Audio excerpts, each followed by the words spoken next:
आज का अपना आर्टिकल है जिसका टाइटल पैराग्राफ है। हम पढ़ते हैं, रोपिंग इन रिटायर्ड एससी जजेस टू क्लियर बैकलॉग। रोप इन एक फ्रेजल वर्ब है यहाँ पे, जिसका अर्थ होता है, रोप मीन्स होता है रस्सी, और रोपिंग इन एक फ्रेजल वर्ब है जिसका मतलब होता है कि आ, किसी को अपनी मदद के लिए बुलाना। ठीक है ना, रोपिंग इन करना।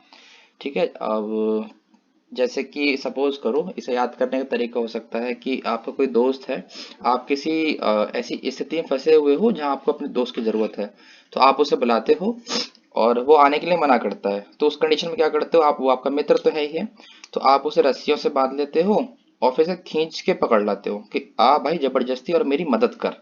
ठीक है ना। तो रोपिंग इन का अर्थ होता है कि किसी को बुलाना अपनी मदद के लिए। ठीक है ना। तो रोपिंग इन हो रहा है। अब किन का रोप इन हो रहा है, किन को बुलाया गया है मदद के लिए? जो रिटायर्ड हाई कोर्ट के जजेस हैं, जो पुराने हाई कोर्ट के जजेस हैं, उनको रोप इन किया गया है, मीन्स मदद के लिए बुलाया गया है। अब किस चीज के लिए? टू क्लियर, क्लियर करने के लिए बैकलॉग्स को। बैकलॉग मीन्स होता है पेंडिंग वर्क्स। ठीक है ना। यानी कि जो हमारे कोर्ट है, हाई कोर्ट है, सुप्रीम कोर्ट है, तो वहां पर क्या है, बहुत सारे केसेस पेंडिंग हैं। अब उन पेंडिंग केसेस को क्लियर करने के लिए किन को बुलाया गया है? जो रिटायर जज हो गए हैं, जो जज हैं जो रिटायर हो गए हैं, उनको बुलाया गया है। ठीक है ना। अब आगे लिखा गया है, इस चीज को क्या नहीं करना चाहिए? Should not be at the cost of regular appointment. अब जो लोगों को बुलाया गया है, रिटायर्ड जजों को बुलाया गया है, ये अब एक उस शर्त पर नहीं होना चाहिए, यानी कि उस कीमत पर नहीं होना चाहिए। अब वो कौन सी कीमत है? Should not be at the cost, वो उस कीमत पर नहीं होना चाहिए जो कि है रेगुलर अपॉइंटमेंट की। यानी रेगुलर अपॉइंटमेंट मीन्स होता है जब जजेस की रेगुलर रूप से हम अपॉइंटमेंट करते हैं। यानी कि इसमें ये लिखा गया है कि ऐसा नहीं है कि अगर हम जो रिटायर्ड जजेस हैं उनको लेकर आ रहे हैं मदद के लिए, तो ऐसा इसकी वजह से मीन्स ये नहीं होना चाहिए कि जो हम अपॉइंटमेंट करते हैं नए जजों की, ठीक है ना, वो ना रुक जाए। ठीक है ना। तो ये हमारा टाइटल पैराग्राफ है। आई होप समझ में आया होगा आपको। आगे बढ़ते हैं। लिखा हुआ है, द सुप्रीम कोर्ट डिसीजन, जो सुप्रीम कोर्ट का डिसीजन है, टू इन्वोक, इन्वोक करने के लिए ए डोरमेंट प्रोविजन। ठीक है, यहाँ तक पढ़ते हैं फिलहाल। इन्वोक मीन्स होता है किसी को जगाना। ठीक है ना। किसी को जगाना, किसी चीज का काम में लेना। ठीक है ना। तो सुप्रीम कोर्ट का डिसीजन है इन्वोक करने के लिए, जगाने के लिए, मीन्स अपने यूज में लेने के लिए एक डोरमेंट प्रोविजन को। प्रोविजन मीन्स होता है रूल। ठीक है ना। कोई भी आपका प्रोविजन है यानी कि रूल है कोई, और कैसा रूल है? कोई कानून है। प्रोविजन मीन्स कानून, कैसा कानून है? वो डोरमेंट है। डोरमेंट मीन्स इनएक्टिव, यानी कि जो काफी टाइम से शांत है, यानी कि जिसका इस्तेमाल में नहीं है। एक ऐसा कानून जो इस्तेमाल में नहीं है, उस कानून को जगाने का, यानी उस कानून को इस्तेमाल में लेने का डिसीजन आया है सुप्रीम कोर्ट का। अब वो कानून कौन सा है? वो हमारे कॉन्स्टिट्यूशन में है, इन द कॉन्स्टिट्यूशन में है, to clear the way for appointment of जजेस, रिटायर्ड जजेस एज एड हॉक जज to clear the mounting areas in the various high court is an indictment of the ordinary delay in the filling up of judicial vacancies। ठीक है ना। ये इतना बड़ा है पूरा पैराग्राफ। पैसेज तो आई होप थोड़ा लेंदी लग रहा होगा, समझने प्रॉब्लम होगी, लेकिन हम धीमे धीमे पढ़ेंगे, समझ में आएगा। देखो, अब जो प्रोविजन है वो कहाँ पे है? वो हमारे संविधान में है, इन द कॉन्स्टिट्यूशन में। ठीक है ना। यहाँ तक समझ में आया होगा। अब वो क्यों लिया गया है? टू क्लियर करने के लिए एक रास्ते को। ठीक है ना। क्लियर द वे, रास्ते को क्लियर करने के लिए, फॉर अपॉइंटमेंट। अब किस चीज के लिए? एक अपॉइंटमेंट के लिए, यानी भर्ती के लिए। अब भर्ती करेंगे किनकी? ऑफ रिटायर्ड जजेस की, जो रिटायर हो गए हैं, जज हो गए हैं, उन लोगों की भर्ती करेंगे। एज यानी कि किस रूप में करेंगे? अब उनकी करेंगे एज एड हॉक जज। ठीक है ना। अब ये एक शब्द आया है नया, एड हॉक, तो इसको समझ लेते हैं ये क्या होता है। एड हॉक एक मीनिंग है जिसका अर्थ होता है कि टेम्परेरी बेस पे, यानी कि कोई चीज है जो परमानेंट नहीं है। जैसे कि सपोज करो, आपने सुना होगा कि एक एड हॉक कमेटी बनाई गई है। तो एड हॉक कमेटी होता है कि एक ऐसी कमेटी जिसको बनाया जाता है किसी भी जरूरत पड़ने पर, यानी कि कोई केस हुआ है, अब उस केस को सॉल्व करने के लिए हम एक नई कमेटी को फॉर्म करते हैं, सिर्फ पर्टिकुलर उसी केस को सॉल्व करने के लिए। तो वो एक एडहॉक कमेटी है, क्योंकि हम पर्टिकुलर किसी काम के लिए बना रहे हैं, और जब हमारा काम पूरा हो जाएगा हम उस कमेटी को निरस्त कर देंगे, खत्म कर देंगे। तो कोई भी चीज जो टेम्परेरी फॉर्म में हो, एक स्पेसिफिक टाइम पीरियड के लिए हो, उसे कहते हैं एडहॉक। अब ये एक एडहॉक जजेस हैं, यानी कि इन ये जजेस कौन से हैं, ये टेम्परेरी रूप से हैं और इनको एक स्पेसिफिक टाइम पीरियड के लिए लिया गया है, ऐसा नहीं परमानेंटली लिया गया हो, ठीक है ना। तो अब इनको जो रिटायर्ड जज हैं उनको किस रूप में लिया जाएगा, टेम्परेरी फॉर्म में लिया जाएगा, मीन्स परमानेंट के रूप में नहीं लिया जाएगा। 1 साल 2 साल जो भी कॉन्ट्रैक्ट होगा इनका, उस बेस पे लिया जाएगा कि जो पुराने जो केसेस हैं उनको सॉल्व करने में थोड़ी हेल्प करेंगे, ठीक है ना। एडहॉक जजेस टू क्लियर, आगे लिखा हुआ है यहाँ पर, टू क्लियर करने के लिए the mounting arrears in the various high court, various high court is an indictment of the, sorry धीमे धीमे पढ़ते हैं। क्लियर करने के लिए माउंटिंग एरियर्स, माउंटिंग एरियर में होता है, माउंट में होता है, माउंट पहाड़ होता है, माउंट में होता है पहाड़। अब पहाड़ क्या होता है, बहुत ऊंचा होता है, तो माउंटिंग में होता है पहाड़ बनना, ठीक है ना। और पहाड़ बनने का अर्थ है किसी चीज का ढेर लगना, यानी कि कोई चीज बहुत बड़ी मात्रा में होना, ठीक है ना।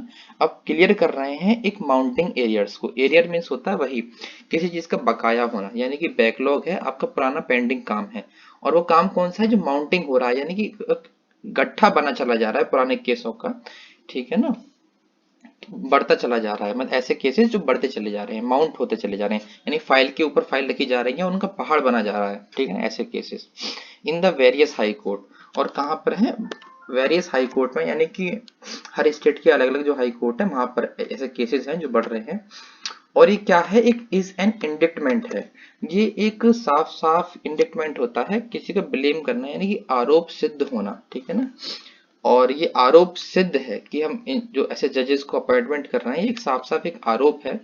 अब किन के ऊपर है, एक आरोप सिद्ध होना है, किसके किन के ऊपर होना है आरोप सिद्ध, of the extraordinary delay in filling up the judicial vacancies. जो वैकेंसीज होती हैं, जुडिशियल वैकेंसीज होती हैं, यानी कि जजों की भर्तियां, जुडिशियल वैकेंसीज में जजों की भर्ती कि जो डिले हो रहा है उसमें, ठीक है ना। एक्स्ट्रा ऑर्डिनरी का मतलब है जरूरत से ज्यादा डिले होना, यानी कि देरी होना फिलअप में भरने में, जुडिशियल में जजों की वैकेंसीज में जो जगह है, ठीक है, तो उनको भरने में जो डिले हो रहा है, जो देरी हो रही है, अब ये चीज क्या करती है, एकदम शो करती है कि एक इंडिक्टमेंट है, ये प्रॉपर आरोप है जो कि सिद्ध हो चुका है, क्योंकि जजेस की कमी तो है ही है, अब उस कमी की ही वजह से क्या हो रहा है, केसेस बढ़ रहे हैं, ठीक है ना। तो इतना हो गया, आगे बढ़ते हैं। वेदर, वेदर का मतलब होता है हाँ के ना, मीन्स ये कंडीशन होती है कि ये वाली कंडीशन भी हो सकती है, दो कंडीशन होती हैं जिनमें कि दोनों कंडीशन के बारे में कंफर्म नहीं होता कि कौन सी कंडीशन को मान्य है, ठीक है ना, उसे कहते हैं वेदर। वेदर मीन्स हाँ के ना, जो फॉल्ट लाइज करते हैं विद कॉलेजियम सिस्टम और सेंटर्स टार्डीनेस, ठीक है ना। अब यहाँ पे है हाँ के ना, कि हमें नहीं पता है कि जो फॉल्ट लाइज है, यानी कि जो मिस्टेक है, जो एरर है, जो कमी है, वो किसके साथ है, कॉलेजियम सिस्टम के साथ है, या जो सेंटर है, हमारे जो केंद्र है, उसकी स्लोनेस के साथ है। टार्डीनेस में होता है किसी की सुस्तीपना होना, एक ऐसा बिहेवियर कि जब आदमी बहुत सुस्त हो जाता है, कोई काम वाम नहीं करता, तो सरकार का ऐसा बिहेवियर के साथ, ये कॉलेजियम सिस्टम के साथ। कॉलेजियम सिस्टम क्या होता है, ये हमारे सुप्रीम कोर्ट के उसमें कुछ जजेस होते हैं, हमारे चीफ जस्टिस ऑफ इंडिया होते हैं इसमें, और 4 सीनियर जज होते हैं। तो इनका काम होता है कि जो हाई कोर्ट के जो जजेस होते हैं उनका ट्रांसफर का देखते हैं, उनकी अपॉइंटमेंट भी देखते हैं।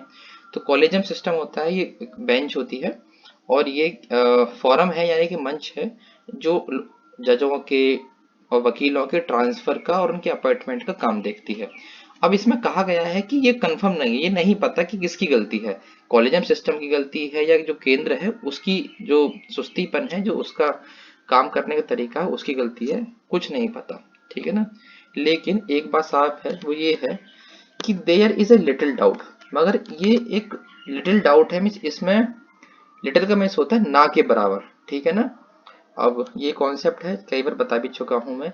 अगर यहाँ पर ए लिटिल होता है तो यानी कि एक ऐसा डाउट है जिसको कंसीडर किया जा सके, और दा लिटिल होता मीन्स अगर दा होता वहां पे लिटिल से पहले, तो यानी कि एक ऐसा डाउट होता है जो पर्याप्त रूप से काफी है, किसी भी चीज पे शक करने के लिए, उंगली उठाने के लिए काफी हो। और अगर खाली लिटिल लिखा हुआ है तो इसका मतलब ना के बराबर। तो एक ना के बराबर डाउट है, शक है, वो ये है कि that the acceptable delay in the appointment process in the recent times has caused huge vacancies in high court. अब क्या है कि जो ये अनएक्सेप्टेबल डिले है, जो देरी है, और कैसी देरी, जिसको एक्सेप्ट नहीं किया जा सकता, ठीक है ना, एक ऐसा काम है जिसे हम स्वीकार नहीं कर सकते, तो वो देरी है किस में है, अपॉइंटमेंट करने में है, भर्ती करने के प्रोसेस में है। और इन रिसेंट टाइम्स, जो हाल ही के टाइम में है, जो अभी हुआ है, अभी तक के टाइम पे, उसने क्या किया है, हैज कॉस्ट, उसने कॉज कर दिया है, कारण बना दिया है एक बहुत बड़ी वैकेंसी इसका, यानी कि खाली जगह का। और कहाँ पर, एक हाई कोर्ट में, ठीक है ना, हाई कोर्ट में क्या है, अब खाली जगह हो गई है, वैकेंसीज हो गई है। ह्यूज मीन्स होता है बड़ी मात्रा में होना, ठीक है ना। आगे बढ़ते हैं, इतना समझ में आया होगा आपको। आगे लिखा हुआ है, therefore it is definitely not unwelcome that the court has chosen to activate article 224A of the constitution. यहाँ पे लिखा हुआ है देयरफॉर, यानी इसी प्रकार, इसीलिए, ये डेफिनेटली यानी कि निश्चित रूप से, नॉट यानी नहीं है, अनवेलकम, अनवेलकम का मतलब होता है हम किसी का स्वीकार, किसी का वेलकम ना करें, तो अनवेलकम नहीं है, तो इसका अर्थ हो गया ये वेलकम है, ये जो स्टेप लिया है बहुत वेलकम है, जो इस कदम का हम बहुत स्वागत करते हैं, ठीक है ना। और वो ये है कि जो कोर्ट है हमारा, कोर्ट ने डिसाइड किया है, चूज किया है टू एक्टिवेट करना, ठीक है ना, किस चीज को, एक आर्टिकल 224 ऑफ द कॉन्स्टिट्यूशन, संविधान का एक आर्टिकल है 224A, जिसके तहत हम क्या कर सकते हैं, रिटायर्ड जो जजेस हैं, यानी कोई जज है उसको अपॉइंट कर सकते हैं एक स्पेसिफिक पीरियड ऑफ टाइम के लिए, कि जो हमारे पुराने केसेस हैं उनको सॉल्व करने में हेल्प कर सके, ठीक है ना। और विच प्रोवाइड, जो कि प्रोवाइड करता है, which provide for an appointment of ad hoc जजेस in the high court based on their consent. अब विच यहाँ पे इस्तेमाल किया गया है आर्टिकल 224A के लिए। ये प्रोवाइड फॉर करता है मीन्स इंतजाम करता है, प्रदान करता है हमें एक अपॉइंटमेंट यानी भर्ती, ऑफ यानी के, एडहॉक जजेस यानी कि ऐसे जजेस की जिनको परमानेंट रूप से नहीं भर्ती किया गया, यानी टेम्परेरी रूप से भर्ती किया गया है, किया जा रहा है ऐसे जजेस को। और कहाँ पे, इन द हाई कोर्ट में। और बेस्ड ऑन यानी किसके आधार पर, बेस्ड ऑन देयर कंसेंट, यानी कि उनकी रजामंदी के आधार पर। कंसेंट मीन्स होता है रजामंदी होना, ठीक है ना, तो उनकी रजामंदी के आधार पर उनको अपॉइंट किया गया है, ठीक है ना। और ये किसके तहत है, आर्टिकल 224A के तहत है। आप इसे याद भी कर सकते हो, यदि आप अगर किसी कॉम्पिटिटिव जॉब की तैयारी कर रहे हो तो वहाँ पे पूछा जा सकता है, क्योंकि ये इंपॉर्टेंट है और आज तक के इतिहास में ऐसा शायद पहली बार ही हुआ है, ठीक है, तो इसलिए भी काफी जरूरी हो जाता है इस चीज के बारे में पढ़ना हमें। आगे पढ़ते हैं हम। ए बेंच, जो बेंच है, हेडेड बाय, जिसको हेड किया गया है CJISA बोबडे, हैज मेड, उन्होंने मेड किया है, बनाया है, इट क्लियर, इसको बहुत साफ, कि डेट, वो ये है कि जो चैलेंज है ऑफ माउंटिंग एरियर्स का, यानी कि जो चैलेंज आ रहा है बढ़ते हुए बकाया केसेस का और एग्जिस्टिंग वैकेंसीज का, जो खाली जगह है, वो रिक्वायर है, उसको जरूरत है एक रिकोर्स की, एक ऐसे रास्ते की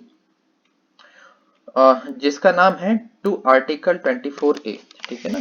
अब यहाँ पे बताया गया है कि जो एक बेंच है, जिसको हेड किया गया है, यानी कि जिसको संचालित किया गया था, किसके द्वारा, जो चीफ जस्टिस ऑफ इंडिया हैं ऐसे बोबडे के द्वारा, और उन्होंने क्लियर किया है, हैज मेड इट क्लियर, वो क्लियर किया है, साफ किया है, कि जो चैलेंज है हमारे सामने, जो बढ़ते हुए केसेस का जो चैलेंज है, और जो खाली जगह का जो चैलेंजेस हमारे सामने आ रहे हैं, जो वैकेंसीज हैं खाली, अब हमें जरूरत है, रिक्वायर्ड है, यानी कि जरूरत है किस चीज की, एक रिकोर्स की, एक नए रास्ते की। रिकोर्स में होता है नया रास्ता, एक अल्टरनेटिव रास्ते की जरूरत है हमें।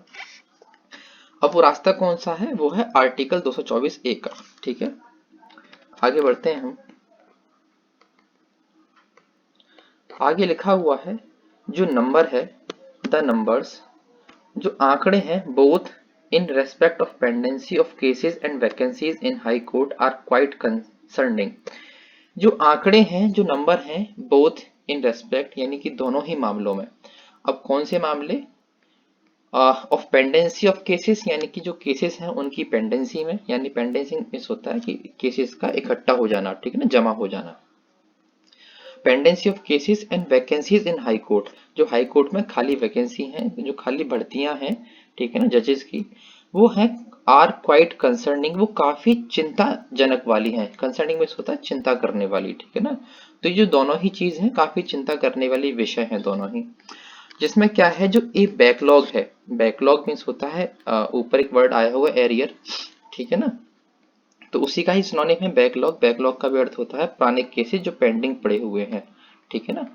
तो जो बैकलॉग है यानी जो पुराने केसेस हैं, अब वो कितने के हैं, ऑफ ओवर 57 लाख केसेस। जो 57 लाख जो केसेस हैं वो पेंडिंग पड़े हुए हैं। और जो वैकेंसी है आगे लिखा हुआ है एंड ए वैकेंसी ऑफ 40%। और जो वैकेंसी है यानी जो हाई कोर्ट में खाली जगह है वो कितनी है, 40% खाली जगह है। कि वहां पे अपॉइंटमेंट ही नहीं है, कि जजों को अपॉइंट ही नहीं किया गया है सेंटर के और कॉलेजम के द्वारा, ठीक है ना। जिसमें से कि 5 high court account for 54% of this cases. इसमें क्या है, जो 5 हाई कोर्ट हैं, ठीक है, हमारे इंडिया में जितने भी हाई कोर्ट हैं उसमें से 5 हाई कोर्ट ही ऐसे हैं, मतलब जिस जो अकाउंट फॉर बनते हैं, जो कारण बनते हैं किसका, 54% ऑफ दिस केसेस। जो पेंडिंग केसेस हैं 57 लाख जो केसेस हैं उसके 54% तो इन 5 जो हाई कोर्ट हैं इनमें ही केसेस पड़े हुए हैं, ठीक है ना। और ठीक है, अकाउंट फॉर मीन्स होता है कारण बनना किसी चीज का, ठीक है, जिम्मेदार होना। कि जो 5 जो कोर्ट हैं यही कारण बन रहे हैं इतने प्रतिशत के केसेस का, ठीक है ना। आगे बढ़ते हैं, आगे लिखा हुआ है इंटरेस्टिंगली, यानी कि जो रोचक रूप से जो बात है आगे, जो ऑफिशियल डाटा है वो सजेस्ट करता है कि that there need not be a correlation between the number of vacancies and the large backlog. अब जो आगे इंटरेस्टिंग बात ये है, जो मजेदार बात ये है कि जो ऑफिशियल डाटा है, जो सरकारी आंकड़ा है, वो हमें आंकड़ा ने आंकड़े, क्योंकि अगर जो डाटा है ये प्लूरल फॉर्म होती है आंकड़े, और इसकी सिंगुलर फॉर्म होती है डेटम, ठीक है ना। तो ये भी खास है, रूप है, अगर एग्जाम में पूछ लिया जाता है कभी कभी इसका प्लूरल और सिंगुलर फॉर्म बनाने के लिए, ठीक है। तो जो सरकारी आंकड़ा है, सरकारी जो आंकड़े हैं वो सजेस्ट करते हैं कि there need not be a correlation, कि वहां पर नहीं होना चाहिए एक कोरिलेशन। कोरिलेशन मीन्स होता है एक म्यूचुअल रिलेशन, एक ऐसा संबंध जो दो लोगों के बीच में आपसी संबंध को कहते हैं कोरिलेशन। अब वो कौन से दो लोग हैं आगे बात करी गई है, बिटवीन, देखो बिटवीन का वर्ड है जो यूज करते हैं दो लोगों के लिए। और कौन कौन से वो दो लोग हैं, पहला है द नंबर ऑफ वैकेंसीज, यानी कि जो खाली वैकेंसीज हैं जजेस की, एक तो वो। और दूसरी वो है जो लार्ज बैकलॉग है, जो बड़े स्तर पर जो बकाए जो केसेस हैं, जो केसेस पेंडिंग पड़े हुए हैं वो। तो इन दोनों चीजों में ना कोई आपसी रिलेशन नहीं होना चाहिए, और उसने कहा है ऑफिशियल जो आंकड़े हैं वो हमें सजेस्ट करते हैं, ठीक है, ये हमें दिखाते हैं कि इन दोनों चीज में कोई आपसी कोई मेल नहीं है, कि नंबर ऑफ वैकेंसीज कितनी खाली हैं और कितने केसेस जो पेंडिंग पड़े हुए हैं उनमें आपस में कोई रिलेशन नहीं बनता है। वो किस तरह से नहीं है वो हमें आगे वाले जो लाइन है उसमें बताया गया है। वो इस तरह से नहीं है कोई रिलेशन, कि जो मद्रास का हाई कोर्ट है, Madras high court has 5.8 lakh cases against a relatively low level of vacancies at 7%। जो मद्रास का हाई कोर्ट है वहां पे 5.8 लाख केस हैं, और अगेंस्ट ए रिलेटिवली लो, जो कि एक तुलनात्मक रूप से बहुत कम है, ठीक है ना। और जिसके तुलना अगेंस्ट यानी कि जिसके अगेंस्ट में, यानी कि इन जो केसेस हैं इनके अगेंस्ट में, इनके विरोध में, ठीक है ना, इनके सामने तुलनात्मक रूप से बहुत कम वैकेंसीज खाली हैं 7%। यानी कि मद्रास में जो केसेस हैं वो 5.8 केसेस पेंडिंग हैं, और जगह हमारी कितनी खाली है, 7% जगह खाली है, ठीक है ना। जैसे कि सपोज करो कि अगर अगर एक कोर्ट में 10 जज हैं तो 7% का मतलब है कि एक सेकेंड, 100 हैं तो 100 में से 7% का मतलब है 7 खाली हैं, और बाकी जो है 93 वो फुल हैं, ठीक है ना। और आगे है, आगे बढ़ते हैं। As many as 44% of the post in the Calcutta high court are vacant, but cases in arrears stand at 2.7 lakh. वहीं अगर हम देखें एज मैनी एज यानी उतना ही, अगर देखें कि जो 44% जो पोस्ट हैं इन कलकत्ता हाई कोर्ट और वैकेंट, जो कलकत्ता की जो हाई कोर्ट है वहां पे 44% जगह खाली है, और मद्रास में कितनी है, 7% की जगह खाली है, ठीक है ना। और है हाई कोर्ट कलकत्ता में 44%। लेकिन वहां पर केस कितने हैं कलकत्ता में? वहां पर जो केस हैं, बट केसेस इन एरियर्स, जो पेंडिंग में पड़े हुए हैं, एरियर में होता है पेंडिंग में पड़े होना, वो स्टैंड ऐड करते हैं, यानी कि खुद को वहां पर खड़ा साबित करते हैं, पाते हैं, वो कितने हैं? 2.7%, प्रतिशत नहीं, 2.7 लाख, ठीक है ना। 2.7 लाख मतलब 2,70,000, ठीक है ना। तो इतने लाख केसेस हैं कहाँ पे? कलकत्ता हाई कोर्ट में। तो ये जो पूरा आंकड़ा है, ये यही बताता है कि जो नंबर ऑफ सीट खाली हैं उनका कोई रिलेशन नहीं है कि कितनी केसेस हमारे पास पेंडिंग पड़े हुए हैं, ठीक है ना। तो ये हमारा आर्टिकल है, आई होप आपको समझ में आया होगा जितना भी ये बताया है। तो आज का हमारा जो पूरा आर्टिकल है वो उसी के बेस पर है कि इतने हमारे जो हाई कोर्ट है वहाँ पर केसेस पेंडिंग पड़े हुए हैं, और उन केसेस को खत्म करने के लिए जो रिटायर्ड जजेस हैं हमारे हाई कोर्ट की, अब उनको अपॉइंट किया जा रहा है, उनको रोप इन किया जा रहा है, मदद के लिए बुलाया जा रहा है। और अब इस चीज़ को क्या नहीं करना चाहिए, जो रेगुलर रूप से जो भर्ती होती है जजेस की, जो एग्जाम्स होते हैं, ठीक है ना, अब ऐसा ना हो कि उस चीज़ पे ध्यान हट जाए, ठीक है ना, कि सरकार सोचे कि भाई सब काम ठीक चल ही रहा है, तो वो अपना रवैया बनाए रखे पहले वाला, उस अपने रवैये को चेंज ना करे, ठीक है ना। तो आज का हमारा आर्टिकल ये था, और आई होप आपको समझ में आया होगा। तो फिलहाल आज के लिए इतना ही, चलते हैं।